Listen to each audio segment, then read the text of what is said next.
యాత్రికుని ప్రయాణము జాన్ బెన్యన్ మొదటి భాగము.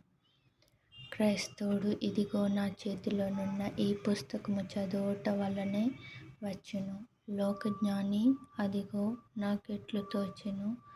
స్వల్పబుద్ధిగల ఇతరులకు వలెనే నీకును సంభవించును. వారు తమకు అందని వాటి జోలికి పోయి నీ వలె అకస్మాత్తుగా కలతపడుదురు. నాకిప్పుడు కనబడినట్లు నీకును ఇతర మనుషులకును అట్టి కలత వలన అధైర్యము పుట్టుటయే కాక, వారు తమకు తెలియనిది ఏదో ఒక మేలు సంపాదించవలెనని గండము గల అసాధ్యమైన పనులు చేయబూనిదురు.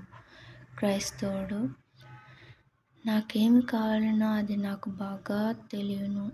ఈ భారము నుండి విడుదల పొందుటయే అది.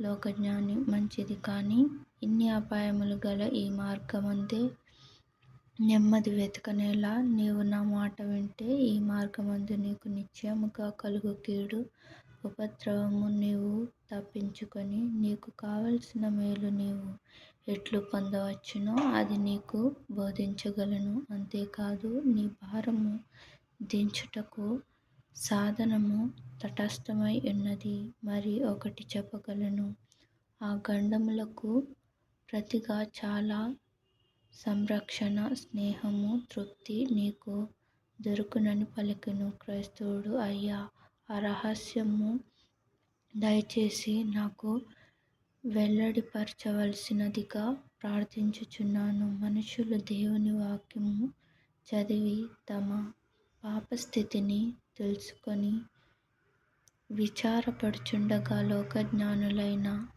బంధువులు వారి మతిపోయినందుకు ననుకొందురు. అట్లు ఒకని ఇల్లు కాలుచుండగా వాని స్నేహితుడు వాని లేపి ఆ సంగతి తెలియచెప్పినందున వాడే ఆ బాధను కలుగచేసిననుకొనవచ్చును.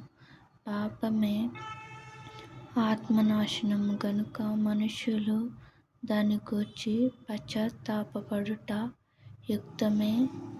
లేని యెడల దాని తప్పించుకొని పరిశుద్ధులగుటకు ఎట్లు కోరుదురు?